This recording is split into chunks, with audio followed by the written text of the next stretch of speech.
This is our second video on differential equations. The first one talked about how to solve differential equations, specifically how to find the general solutions of them. And I wanted to go back to that concept because what we did in that last video is going to help us set up some equations and some problems in this video. So remember that when we're solving a differential equation, there's three steps that we want to think about. The first step is to separate the variables. The second step is to then integrate the left and the right side of the equation. And the third step is to isolate that dependent variable. So we have separate, integrate, and isolate.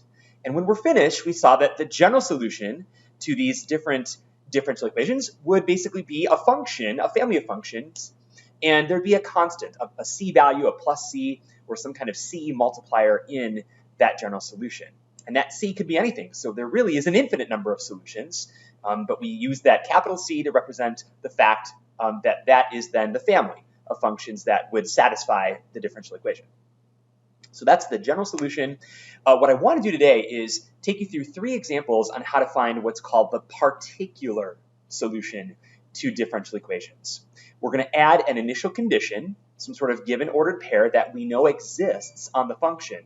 And if we have an initial condition, you can move from this sort of general family of solutions, where there are an infinite number of them, to a very specific and singular function that would be the solution. We call that the particular solution. So with that in mind, a couple ideas on what it means to be a particular solution of a differential equation. To start off, I'd like you to write down these three things. Particular solutions must, first of all, be a function. So an ellipse or a circle or a sideways parabola, that any kind of graph or relation that fails the vertical line test, that's not going to work. We'd have to restrict the domain or search for some other way to make sure that the particular solution is in fact a function. Second, we got to make sure that we have continuity and differentiability throughout the entire domain of the function. And then third, we have to make sure that the particular solution satisfies, or we say is unique to, is subject to that initial condition. And that's going to be kind of the driving force to help us find exactly what it is that we're searching for here. So let's begin. We're going to be searching for the particular solution to a series of differential equations. We're going to find the general and then go a step further where we actually solve for that c value. We're going to solve for the constant by using what's called the given initial condition. Let's look together at this first example, number 1. Notice it says dy dx. There's the derivative, the differential equation, is listed as y squared plus 1. And then next to it, there's an initial condition. Y of 1 equals 0. So we're going to use that little statement to solve for the constant plus c when we get there. But for now, let's do our separation of the variables, and then we'll integrate, and then we'll see if we can isolate the variable, and then we'll solve for that constant. Here we go. Step 1 is to separate. So let's begin by, let's move the dx to the right-hand side. We'll divide also by y squared plus 1. So when all these terms get moved around, we'll have 1 over y squared plus 1. The dy will stay on the left, and then I'll multiply both sides by dx. So separate the variables first. Step 2, integrate. Integrate left, integrate right. Now, what is the antiderivative of 1 over y squared plus 1 with respect to y? That's actually the arctangent formula that we learned in a previous unit. So this is simply arctangent of y, and then the antiderivative of just 1 dx is x. And then a plus c, that constant of integration, will take care of both sides of the equation for the integral. All right, so let's do this here. What if we try to solve for y? To undo arctangent, let's take the tangent of both sides, because then I would have the tangent of an arctangent, which is a composition of inverse functions, which means they basically cancel out, and all that's left is the argument of y. And then tangent of the right. Since we're dealing with equations, make sure that you follow the golden rule of algebra. What you do onto one side of the equation, you must also do to the other. So here we go. Y equals tangent of quantity x plus c. Now that's the general solution. That's the general solution.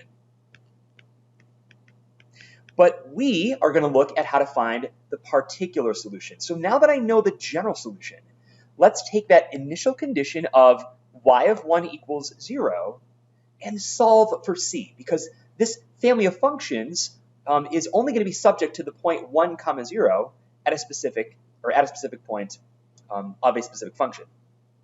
So let's plug in 0 for y. 0 equals tangent of x plus c, but x would equal 1 at that initial condition. So let's see here. The tangent of my argument equals 0. Well, that would happen at 0. So that means that the argument must equal 1, or the argument of 1 plus c must equal 0. And so my c value here is going to equal -1. Now that means I can come down here and write y equals the tangent of x, now plug in your -1, x minus 1. And this we call the particular solution. So the general solution is that family of functions. It's an infinite amount of functions because c can be any number. But when you have this initial condition, the particular solution has to be unique to it. It has to be subject to it. So we use it to solve for c, and then we write the one singular function, or we call it the particular solution. Let's look at another example. So here's number 2. dy dx equals 1 plus x over x times y, and there's a little domain restriction on that as well, where x is only going to be positive. Here's the initial condition. Let's solve this differential equation and find the particular solution. Again, begin by separating the variables. So what if I multiply the left and right side by y times dy equals 1 plus x over x times dx. Let's get the y's on the left and the x's on the right. Make sure we get comfortable with that separating. And at this point, I'm ready to integrate. So separate, and now integrate. Integrate left, integrate right. Antiderivative, 1/2 y squared. I'm going to put the plus c on the other side of the equation. Now, this integral here, 1 plus x over x, if I separate the numerator, I can think of that as 1 over x plus 1 dx. That's really what I'm working with. And the antiderivative of 1 over x is the natural log. And then plus 1, so plus x. Now, x is always positive. I really don't need to worry about absolute value bars if I know that on my domain, x is always going to be greater than 0. Okay, now I'm going to actually stop right here. Before I find the general solution, I'm going to actually solve for c. I tend to like working with numbers, and so let's find what number c equals, and I'll just kind of maybe go here off to the side and use my initial condition a little bit early. It doesn't matter when you do so, just make sure you do so after integrating so that you have the plus c in your equation and you can solve for it. Okay, so y is -4. 1/2 times -4 squared equals the natural log of x, which is 1 plus 1 plus c. Let's see what we get here. 1/2 of 16 is going to be 8.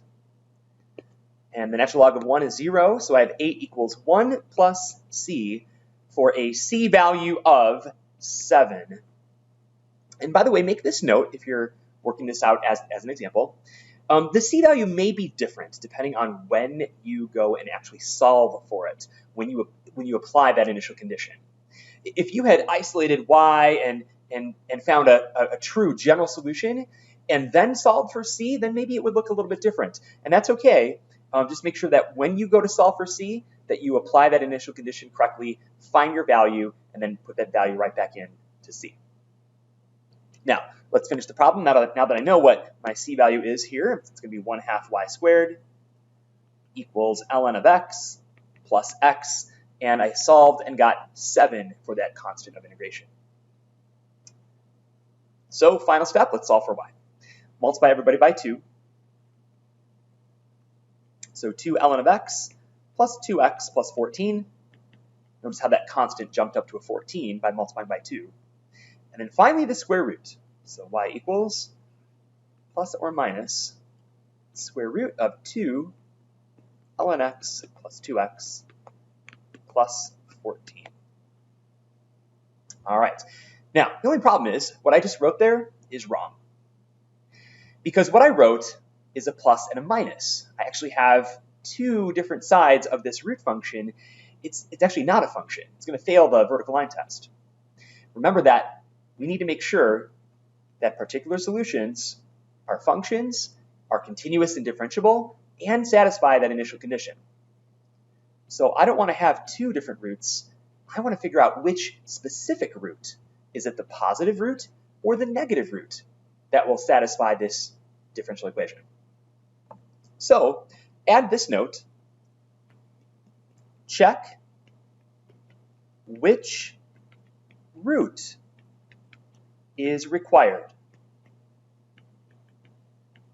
And here's how to check. If y of 1 equals -4, in other words, that's my initial condition, if I plug in 1 and my output is a -4, well then the only way that'll work is if I utilize the negative root. So if y of 1 equals -4, then only the negative root works. My final answer will be y equals negative square root of 2 ln x plus 2x plus 14. So check the root carefully. And there it is. That's the particular solution to problem number 2. So one final example for you in this video. Again, pause the video and give it a try on your own if you want to see if you're kind of getting this and doing okay.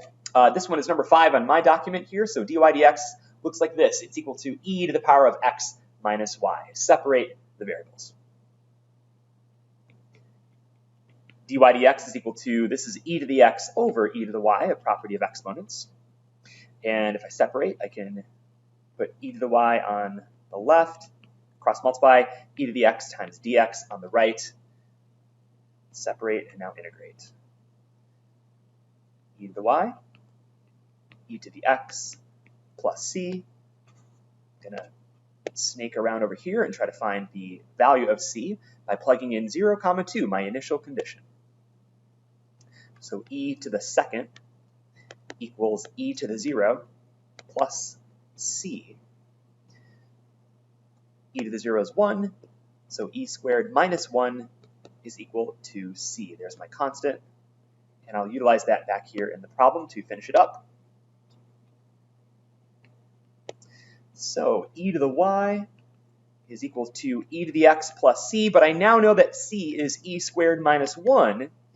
Solve for y by using the natural log.